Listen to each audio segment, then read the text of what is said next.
여러분, 저는 장로교를 토대로 한 그런 신앙을 가지고 있었습니다. 저희 어머니가 장로교에 다녔고, 그리고 뭐 이사 가는 데마다 당연히 집 앞에 있는 교회들 이렇게 다니다 보니까 장로교 기반의 교회, 특히 저 같은 경우는 뭐 잘 다니지도 않았습니다. 뭐 중학교 때, 고등학교 때는 여자친구 사귀려고 갔었고 그냥 건성으로 이렇게 늘 다녔었는데, 결정적인 순간 제가 청년회 때 만성 간염으로, 활동성 간염으로 소망을 잃게 됐을 때, 제가 다니고 있는 장로교에서는 그 문제 앞에서 어떤 답을 주시느냐, 특별한 답이 없더라고요. 하나님의 뜻이 있다, 하나님의 때가 있다, 또 하나님께서 원하시면 고쳐주실 것이다, 그런 어떤 목사님의 메시지였습니다. 그랬는데 제가 병원에서 한 2년 정도 투병 생활을 하고 있었는데, 그때 그 병원에 신방 왔던 그 성도들이 있었는데, 저한테 신방 왔던 사람들이 아니고 제 옆에 있는 다른 병상에, 그분들에게 복음을 전하고 기도를 하고 있는 그 신방하는 그 집사님들의 그 얼굴 모습이 너무나 천사 같은 모습인 거예요. 그리고 정말 확신 가운데 그분들 위해서 기도해주고 그러면서 뭔가 좀 다르네 해서 제가 퇴원하고 나서 찾아간 곳이 이제 순복음교회입니다. 순복음교회에 갔더니 제 병에 대해서 하나님의 뜻이 있다, 하나님의 계획이 있다, 이런 말보다 뭐냐, 예수 그리스도는 치료의 하나님이라는 거예요. 하나님께 믿고 구하면 하나님께서 치료시킨다는 거예요. 그 소망의 메시지를 저에게 끊임없이 던지는 거예요. 그리고 그 말씀을 믿고 오살리 기도원에 가서, 당시 제가 이제 서울대학 병원에 그 김정롱 박사, 그 간의 아주 최고의 전문인데, 거기서 20일 동안 입원했다가 퇴원해서 바로 오살리 기도원에 갔어요. 오살리 기도원에 가서 거기서 5일 동안, 병원에서 생각할 때는 할 수 없는 어떤 그런 금식이었던 것이죠. 5일 동안 금식하면서 그때 제가 성령 세례받고, 그리고 저의 간이 깔끔하게 치료가 됐습니다. 그리고 나서 이 치료된 모습으로 나는 이제 덤으로 사는 인생, 보너스 인생, 하나님께서 이 살려주신 목적이 있다라는 어떤 그런 은혜. 그래서 바로 그 길로 제가 당시 공부하던 것을 다 멈추고, 그리고 신학교로 입학을 해서, 그래서 그때부터 주의 길을 걷기 시작했는데, 그것이 정확하게 벌써 한 3년 전 얘기인 것이죠. 그래서 그때부터 지금까지 순복음 목사로 이렇게 지금까지 사역을 해오고 있습니다. 여러분들은 오늘 이 동영상을 보면서 어떤 생각을 하셨는지 모르겠습니다. 그래서 여의도 순복음교회에서 처음 사역을 시작하게 됐는데, 교역자들이, 이 목회자들이 한 630명이 됩니다. 70만의 성도를 모시고 있으니까 뭐 목회자만 700명 정도 됐으니까, 그러니까 우리가 조윤기 목사님을 뵌다는 것은 실제로 불가능합니다. 매주 화요일마다 조회가 있기 때문에 조회 때 보는 것이고, 직접적으로 대화를 나눈다든가 이런 것은 기회가 없어요. 그런데 제가 기관장이 될 때, 그때 대학선교회 담임으로 발령이 나면서 그때 저한테 임명장을 주고, 그리고 제가 선교사 파송이 될 때 저에게 특별히 안수해서 선교사 파송을 받았기 때문에 그때 개인적으로 뵀던 거, 그게 저에게도 전부입니다. 그랬는데 참 이런 영상을 보고 발인 예배를 보고 또 그분의 삶과 사역, 신앙, 이런 것들을 보면서 여러 가지 많은 생각이 듭니다. 그래서 제가 오늘부터 사실은 한 5주 또는 8주 동안에 걸쳐서 순복음 신앙에 대해서, 오중부흥과 삼중축복, 4차원의 영성에 대해서 특별히 조 목사님의 가르침, 이걸 토대로 해서 말씀을 증거하려고 생각을 했는데 오늘은 먼저 그냥 서론적으로 말씀을 드리고 다음 주부터 오중복음에 대한 중성의 복음, 또 성령 충만의 복음, 또 축복의 복음, 그리고 신주의 복음, 재림의 복음, 이걸 시리즈로 좀 말씀을 드리려고 생각을 합니다. 아무튼 이 기독교 역사에 있어서 정말로 많은 영향을 미쳤다, 이렇게 볼 수 있습니다. 순복음교회는 아니지만 우리 주변에 있는 대형 교회들, 이런 교회도 순복음교회 성도들이 다 기초를 이루고 있습니다. 그분들의 뜨거운 영성들로 교회를 기초를 세우고 부흥되고 활성화됐던 것을 우리가 보고 있고, 어디든지 만나면 여의도 순복음교회 출신의 성도를 쉽게 만날 수 있는 것, 이것이 바로 우리 기독교계의 모습이기도 합니다.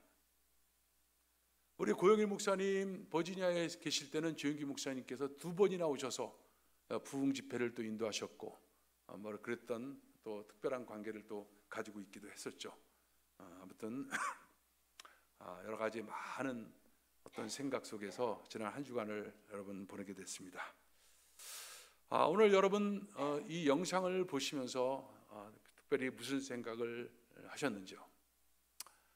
인생이란 것은 결국은 다 죽음이구나. 인생 헛되고 모든 것이 헛된 것이구나.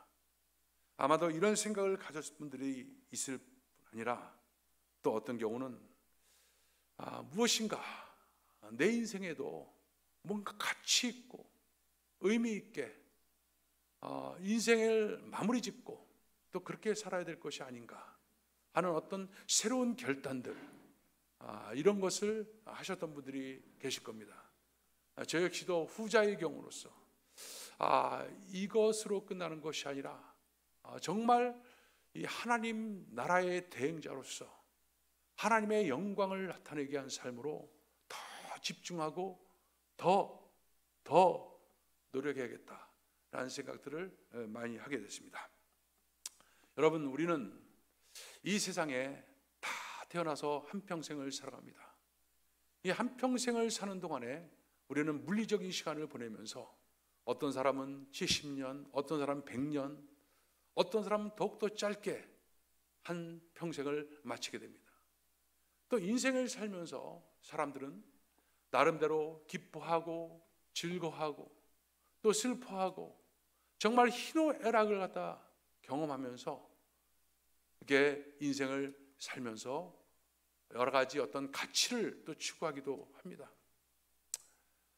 그런데 많은 사람들이 이렇게 살다가 한평생 삶을 마치게 되는데, 그런데 여러분, 보통 사람들의 삶의 모습이 다 그러한데, 그런데 우리가 중요하게 알아야 될 것이 한 가지가 있습니다. 바로 하나님의 자녀는 바로 그런 삶에서 끝나는 것이 아니라는 것이죠. 즉, 그 인생을 보내는 어떤 물리적인 시간, 어떤 심리적인 시간, 그것 외에 특별히 하나님의 그 시간, 즉 하나님의 신학적 시간을 우리는 이 땅에 살아가면서 살아야 된다는 것을 우리가 꼭 기억해야 됩니다. 다시 말해서 하나님께서 나를 창조하시고 그리고 예수 십자가를 믿게 함으로 말미암아 나를 구원하셨는데, 나를 구원하신 목적이 무엇인가? 이 목적 앞에서 내가 어떤 삶을 살았는가? 이것이 굉장히 중요한 것입니다. 그리고 어떤 삶을 살았냐에 따라서 그 사람은 천국에서 상급이 있게 되는 것이고 또 반드시 거기에 대한 평가가 있다는 것을 성경은 우리에게 기록하고 있는 것입니다. 그래서 우리는 그냥 이 땅에 살아가면서 희노애락을 다 경험하면서 또 나름대로 세상에서 뭐 좋은 일도 하고 또 누구도 축복하지만 정말 중요한 거, 하나님 앞에서 하나님의 영광을 위해서 살아가는 것, 과연 그 삶을 나는 얼마만큼 살았는가 하는 것을 우리는 충분히 생각하고 돌이켜볼 수가 있어야 됩니다. 저는 최근에, 꼭 이때뿐 아니라 최근에 그런 생각들이 자꾸 드는 거예요. 제가 아까도 얘기했지만 33년이란 기간, 그 중에서 풀타임 목회를 29년 동안 했는데 29년 동안 사역하면서 내가 정말 하나님 앞에 섰을 때 하나님 나에게 과연 뭐라고 하실까? 그동안 열심히 설교도 했고 교회도 섬겼으니까 잘했다, 착하고 충성된 종아, 이렇게 과연 말씀하실까 하는 거에 대한 어떤 의문들을 갖기 시작했습니다. 다 돌이켜보고 따지켜보니까 그냥 나 먹고 산 거예요. 그냥 교회 담임하면서 담임한 대로 일했다고 삭을 받고 그거 갖고 가족들과 함께 먹고 살고 또 이렇게 하면서 그냥 한평생을 지내는 것이 내 생이 아니었던가 하는 무서운 생각이 저에게 들어가는 거예요. 그리고 하나님 앞에 진짜 나는 어떤 일을 했을까 했는데 그 어떤 공로도 그 어떤 의미 있는 그런 것도 하나도 한 것 같지 않은, 가만히 돌이켜보면 많은 연단을 받았다지만 그 연단은 다 무엇이냐? 내 성격이 못돼서, 내가 거칠고 딱딱해서 하나님께서 나를 갖다 하나님의 사람으로 만들기 위한 연단들이고 훈련들이었던, 그랬던 것이지 무슨 하나님 나라를 위해서 내가 고난을 받고 전도하기 위해서 따귀를 받고 수모를 당하고 목숨을 잃어버릴 뻔한 그런 경험을 하고 이것이 아닌 거예요. 다 편하게 살고 사역하고 누리고 대접받고 정말 부끄러운 것, 이런 생각이 저에게 언제부턴가 많이 이렇게 느껴지고 있어서 참 그런 고민들을 참 많이 하고 있습니다.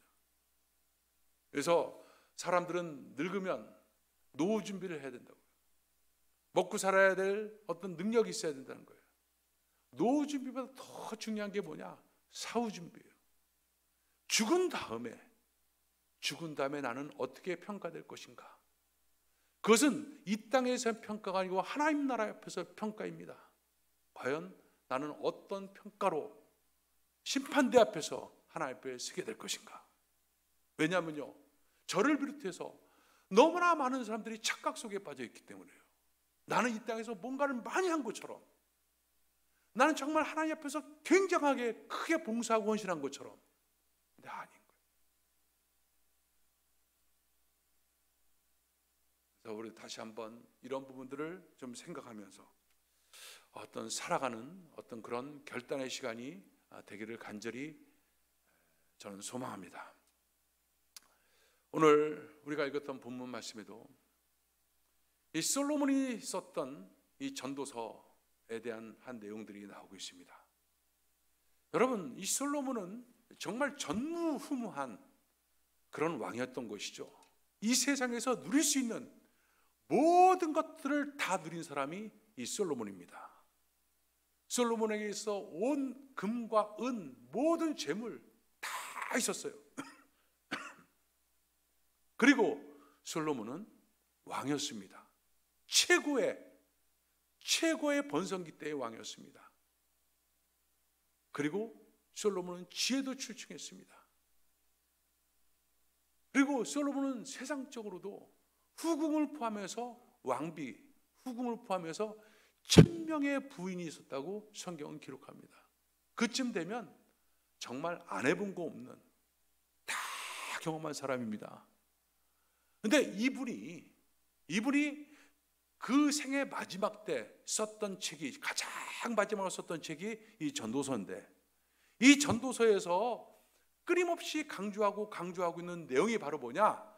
헛되고 헛되니 모든 것이 헛되도다. 다 누렸던 사람이 헛되고 헛되니 모든 것이 헛되도다, 이렇게 한 거예요. 이 헛되를 갖다가 히브리어로 헤벨이라는 뜻입니다. 이것은 뭐냐면 증기, 호흡, 바람이란 거예요. 그러니까 뭔가 꽉 채우는 것 같고 뭔가 그런 것 같지만 이 바람 같은 아침 안개와 같이 다 사라지고 아무것도 아닌 것이 바로 인생이다 라는 것을 이 솔로몬은 느꼈고, 이 전도서를 솔로몬은 기록을 했던 것입니다. 모든 것을 경험했던 사람이 바로 그것을 경험했던 것. 솔로몬이 헛됨이라고 했던 것, 모든 것이 다 바람을 잡는 것 같은 것, 왜 그런 고백을 했을까요? 그가 살았던 인생이 본질이 아니었던 거예요. 그가 살았던 인생이 본질이 아니었던 거예요. 그냥 가짜를 잡고 바람을 잡고 그냥 그렇게 살았던 것이 바로 그의 인생이었던 거예요. 그러니까 헛되고 헛되니 모든 것이 헛되도다, 이렇게 말씀하고 있습니다. 여러분, 제가 전에도 한번 예를 한번 들어본 적이 있는데, 한 부잣집 딸이 한 가난한 집에 그냥 한 형제를 사랑했어요. 그러니까 부모가 그거에 대해서 못마땅해 하고 막 말려요. 그래서 강제로 그 관계를 끊어놨어요. 끊어놨는데 여전히 이 자매는 그 형제를 사랑해요. 근데 그 마음을 갖다가 다스리려고 고급 차를 사주고 좋은 옷을 갖다가 사다 주고 용돈도 크게 주고 막 딸들에게 막 많은 것들을 해줘요. 근데 딸의 마음이 어떻겠습니까? 딸의 마음이 그것이 만족스러워질까요? 아니요. 오직 그는 형제를 사랑하는 마음, 그게 본질인 거예요. 그래서 바로 그 같은 것이 바로 뭐냐? 헛된 헤맬 바람을 잡는 것 같다는 거예요. 우리 인생에서도 우리는 권력을 추구하고 명예를 추구하고 돈을 추구하고 많은 것들을 추구하고 있지만 그것 자체가 본질은 아니라는 거예요. 그렇기 때문에 그런 것들을 누렸던 수많은 사람들이 결국은 뭐냐? 다 인생 아무것도 아니야, 별거 아닌 게 인생이야, 헛되고 헛되니 모든 것이 헛되도다 라고 고백을 하고 있는 것이고, 솔로몬은 이미 그 고백을 성경을 통해서 이미 했던 것을 볼 수가 있는 것입니다. 그러면서 솔로몬은 이 전도서 제일 마지막에 한 가지 중요한 권면을 합니다. 뭐냐면 한마디로 창조주를 기억하라는 거예요. 그것이 본질이라는 거예요. 창조주를 기억하는 삶, 그것이 본질이고 바로 그것이 바람 잡는 것이 아니라 헛된 것이 아니라 진짜의 삶이다 라고 얘기를 하고 있는 것입니다. 그렇다면 여러분, 이 창조주를 기억하라는 것, 이것은 무슨 뜻을 갖고 있나요? 창조주를 기억하라. 하나님은 창조주시다. 예, 알고 있습니다. 우리 다 알고 있고 기억합니다. 창세기 1장 1절에 보면 태초에 하나님이 천지를 창조하시니라 이렇게 말씀하고 있습니다. 맞습니다. 하나님께서 이 세상을 창조하셨어요. 온 우주를 창조하셨고요, 인간을 창조하셨습니다. 그리고 인간은 창조에는 늘 강조하지만 두 가지의 특징을 주셨어요. 하나는 생육하고 번성하며 땅에 충만하라. 또 하나는 하나님의 형상으로 지으셨다는 거. 하나님을 닮은 자로 졌고 형상 속에는 뭐가 들어있냐? 하나님과 교제예요. 인격적 교제, 하나님을 예배하는 것, 하나님께 영광 드리는 것, 이렇게 인간은 창조된 것입니다. 그래서 인간은 하나님과의 관계 속에서 끊임없이 예배하고 교제하고 사랑하고 그 속에서 하나님이 주시는 그 은혜로 말미암아 생육하고 번성하며 땅에 충만하고 정복하고 다스리고 이 땅의 대행자로서 위임자로 살아가는 것, 복된 동산 에덴 동산에서 살아가는 것, 그것이 바로 인간인 거예요. 그런데 이 인간이 하나님 앞에 돌이킬 수 없는 범죄를 저지릅니다. 바로 그것은 하나님의 권위에 도전하고 하나님의 말씀에 불순종한 거예요. 하나님의 말씀에 불순종하고 오히려 사탄의 말을 듣고 하나님의 권위에 도전하는 사건, 이것이 바로 선악과의 사건입니다. 그로 말미암아 이 지은 죄로 말미암아 죄의 결과는 처절하게 인간을 비참하게 절망 속으로 내몰리게 된 것이죠. 에덴 기쁨의 동산에서 쫓겨났고 평생 동안 인간은 수고해야지 먹고 살 수 있는, 땀을 흘려야지만 먹고 살 수 있는, 그리고 주인이 바뀌었어요. 하나님이 아니라 마귀가 주인이 돼서 공중 권세 잡은 자가 늘 삶을 이끌어 나가는데, 이 공중 권세 잡은 자들의 특징은 바로 뭐냐? 마귀의 특징이 뭐냐? 당시에는 뭔가 좋은 걸 주는 것 같지만 결국은 죽이고 도둑질하고 멸망시키는 그 역사를 하는 거예요.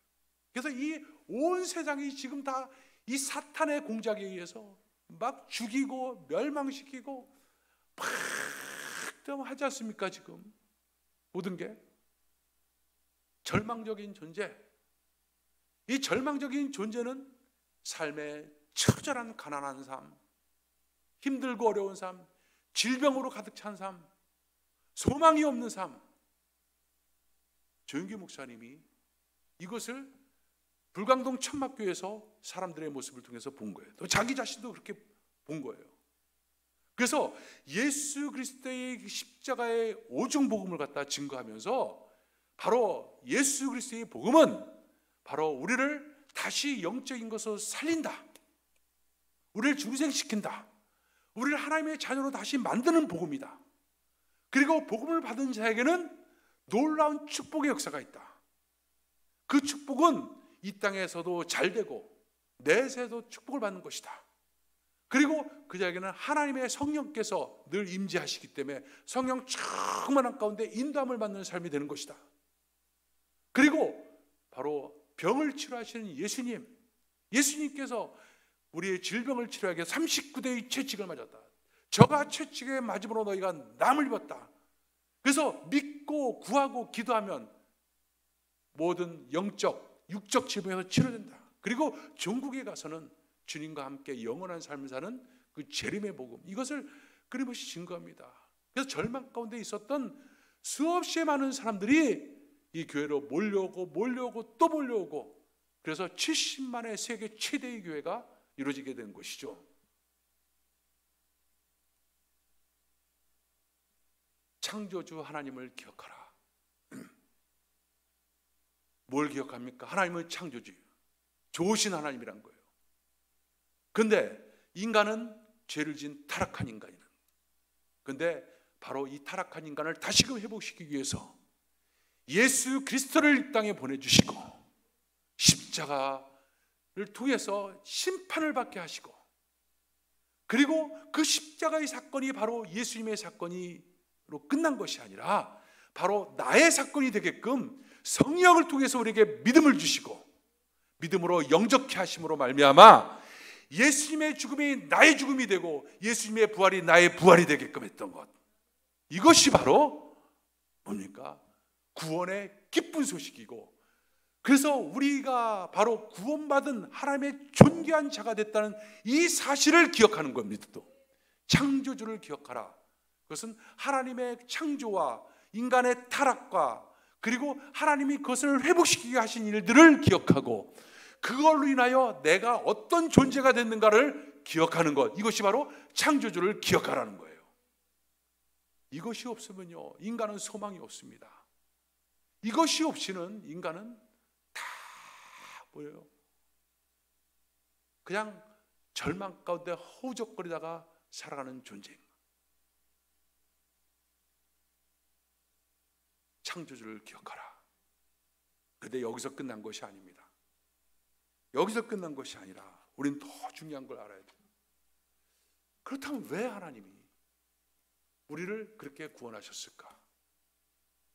하나님의 목적이죠, 목적. 하나님의 목적을 아는 것이 창조주를 기억하는 거예요. 하나님이 나를 수많은 사람들 중에서 나를 택정하셔서 바로 예수 믿게 하시고, 여러분도 그렇지만 저도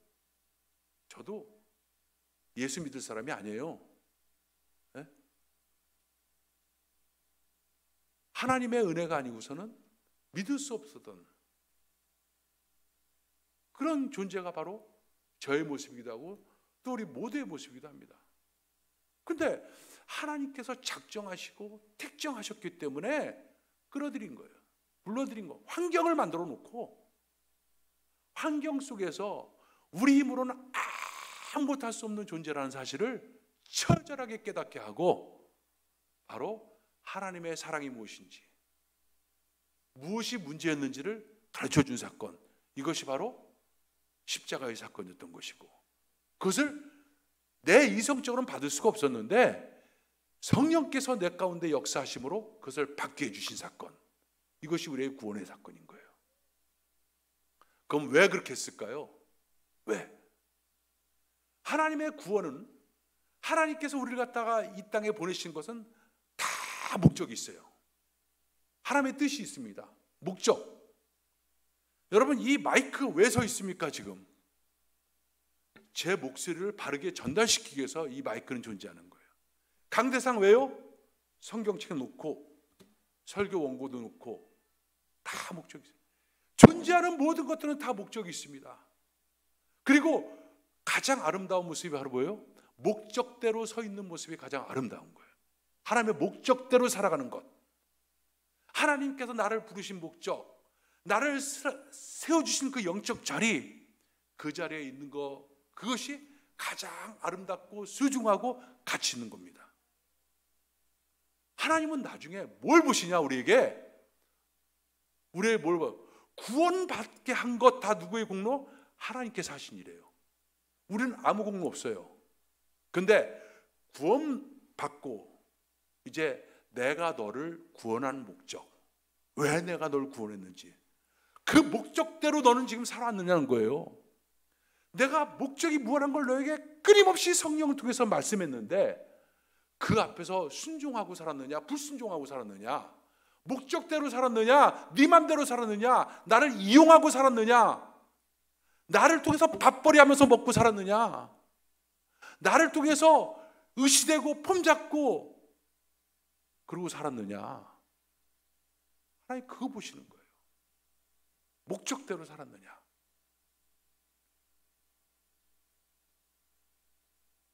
그래서 에베소서 2장 10절에도 이렇게 얘기합니다. 우리는 그의 만드신 바라. 만드셨다는 거죠, 하나님이. 그리스도 예수 안에서 선한 일을 위하여 지으심을 받은 자니 이는 하나님의 전에 예비하사 우리로 그 가운데 행하게 하려 하십니다. 창조의 목적이 있다는 거, 이거 알아야 돼요. 이걸 모르면요, 삶 자체가 방만해져요. 방자해. 목적이 없으니까 세상 뜬구름 잡듯이 떠다니는 대로, 바람 부는 대로 이렇게 저렇게 아무런 의식도 없이 그냥 사는 거. 이렇게 아침이 되니 점심이 되고, 점심이 되고 저녁이 되고, 저녁이 되니까 아침이 또 되는 거예요. 그냥. 그리고 심리적인 시간만 보내는 거야. 오늘 먹고 자고, 오늘 뭘 먹을까, 순댓국 먹을까, 순두부 먹을까, 매일 이러면서 오늘 어디 갈까, 놀러 갈까, 뭐 할까. 아니, 매 순간마다 하나님의 목적이 있어요. 하나님의 계획이 있어요. 이거 붙잡는 신학적 시간, 하나님의 시간을 붙잡는 걸 가지고 하나님은 모든 것을 판단하고 평가내는 거예요. 제가 어렸을 때 국민학교, 중학교 다닐 때 굉장히 그 유행했던 그 가수가 있었습니다. 뭐 여러 가수들이 있겠지만 특별히 그 이용복 씨라고 있었어요. 장린 가수죠. 이분이 여러 가지 노래를 불렀지만 그분이 불렀던 노래 중에 이런 노래가 있어요. 바람이 힘몰던 그 어느 날 밤에 나는 떨어진 꼬니처럼 태어났다네. 응? 여러분 기억하시죠? 가엾은 어머니 왜 나를 낳으셨나요? 가엾은 어머니. 응? 봄, 여름, 가을, 겨울 수없이 뒹군 낙엽처럼 나는 외로웠다네. 가엾은 어머니, 가엾은 어머니 왜 나를 낳으셨나요? 그러면서 막 그렇게 해요. 너무너무 그 노래가 좋더라고요. 예? 다 고뇌 속에 있었던 그 시절에 내 마음을 대변해 주는 것 같아서. 왜 힘들잖아요. 공부하기도 힘들고 뭐 하기도 힘들고 매일 힘드니까. 가엾은 어머니 왜 나를 낳으셨나요? 수많은 사람들에게 이렇게 공감을 줬던 것은 바로 뭡니까? 모든 사람이 목적을 모르는 인생이었기 때문에 이 노래가 공감을 준 거예요. 목적을 알고 나니까 이 노래를 부르는 사람들이 그렇게 가엾고 그렇게 불쌍하게 느껴지더라고요. 지금은 이용복 씨가 예수를 믿는지 안 믿는지 모르겠어요. 아무튼 여러분, 목적을 모르면 인생 자체가 이렇게 되는 거예요. 여러분, 부시맨이라는 영화 봤어요? 부시맨?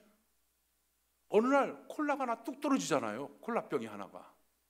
그러니까 그냥 콜라병 떨어지니까 막 이걸 갖다 이게 신이 주신 선물이지 막 그 아프리카 흑인들이 막 이렇게 하다가 결국 이것 때문에 막 싸움도 나고 막 그러니까 결국 부담스러우니까 이 병을 갖다가 갖다 버리잖아요. 버리는데 이 영화를 제작했던 제작사가 바로 영화에 그 참여해서 그 일을 해줬던 그 흑인들, 그 마을, 그거 고맙잖아요. 촬영 장소가 됐고 그 역할을 했으니까. 그래서 거기다가 돈을 줬어. 돈. 달러 막 이렇게 돈을. 응? 그랬더니 이 사람들이 뭐냐면 콜라병도 뭔지도 몰랐지만 돈이 뭔지, 이 돈 갖고 뭐 하는 건지, 그거 갖고 그냥 휴지로 쓰기도 하고 이것도 날리기도 하고 종이 조각 내기도 막 하는 거야. 왜냐면 돈이 목적이 뭔지 모르니까 그렇게 하는 거예요. 여러분, 우리 인생 보는 거하고 똑같지 않습니까? 우리는 예수의 보혈로 거듭나겠다. 내가 너무너무 존귀한 가치가, 존귀한 자가 됐다. 그것까지 얘기하면 아멘 하고 다 좋아해요. 근데 그 가치가, 그 존귀한 자가 무엇을 위해서 살아가야 되는 건지, 뭘 하는 존재인지 이걸 모르고 부시맨들처럼 살아가는 거예요. 부시맨들. 가엾은 어머니 왜 나를 낳으셨나요 하는 거예요. 괴롭고 힘들다고 하는 거예요. 목적을 모르니까. 여러분, 목적을 알고 그 목적대로 사는 삶, 이 삶이 가치 있는 삶이고, 이것이 창조주를 기억하는 삶입니다. 창조주가 우리를 구원하신 목적을 기억하는 삶입니다. 그 삶만이 여러분 진정으로 가치가 있는 것입니다. 여러분, 하나님께서 오늘 이 전도서를 왜 주셨을까요? 솔로몬이 이 전도서를 통해서 뭘 말합니까? 나처럼 방황하고 그러지 말고 창조주를 기억하고 가치 있는 인생을 살아라. 그 인생을 살라고 해서 그런 것입니다. 우리 인생 그거예요. 마치 극장에서 팝콘을 먹는 거와 똑같은 것이 바로 우리 인생. 팝콘 아무리 먹어도 배고파요. 먹어도 끝이 없이 배고픈 것. 우리 인생 자체가 늘 배고프고 목마른 게 인생 아닙니까?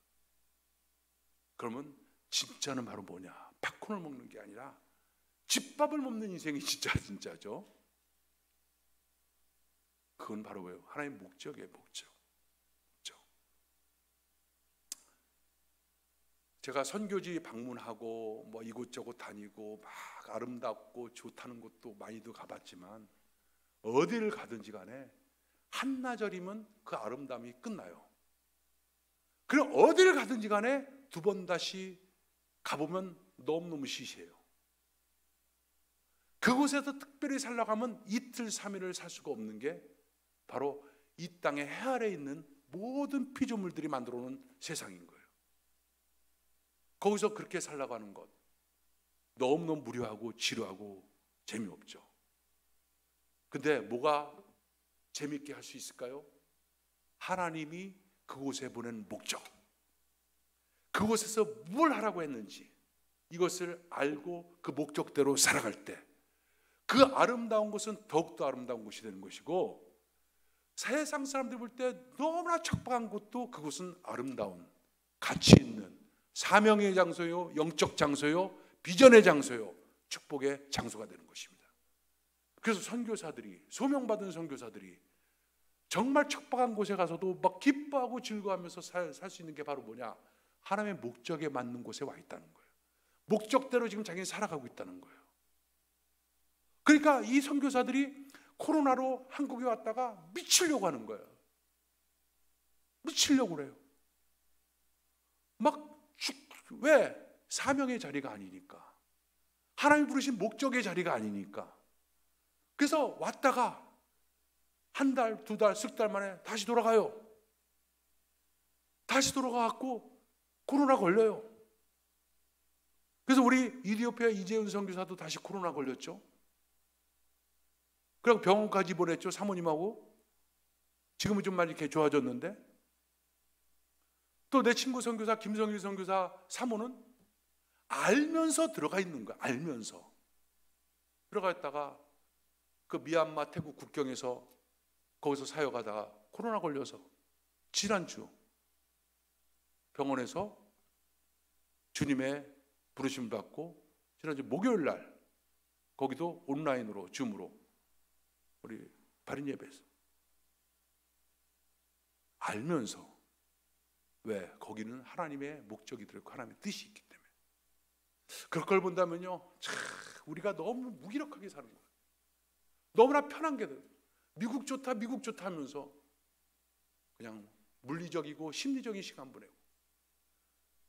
주님 만났을 때 여러분 뭐라 하시겠습니까?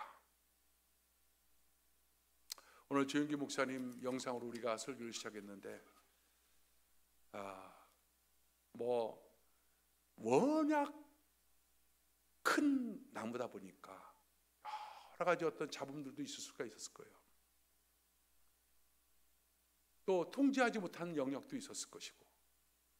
나무가 크면 그렇습니다.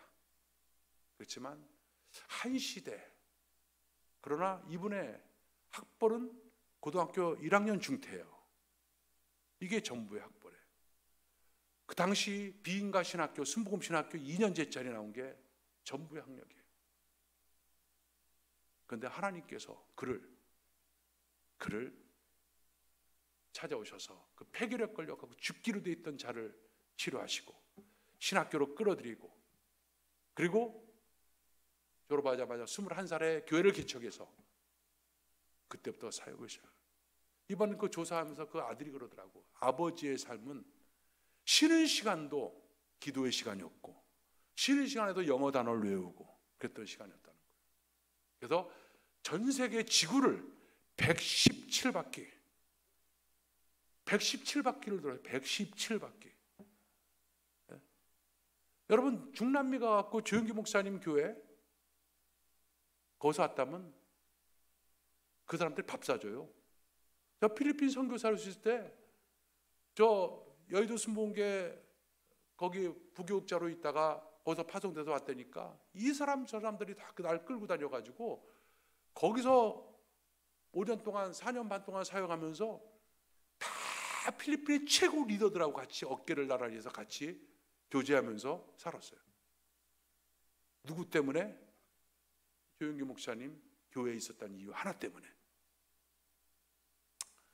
그런 거 봤을 때 참 큰 영향력을 많이 미쳤다, 이런 생각이 많이 들고요.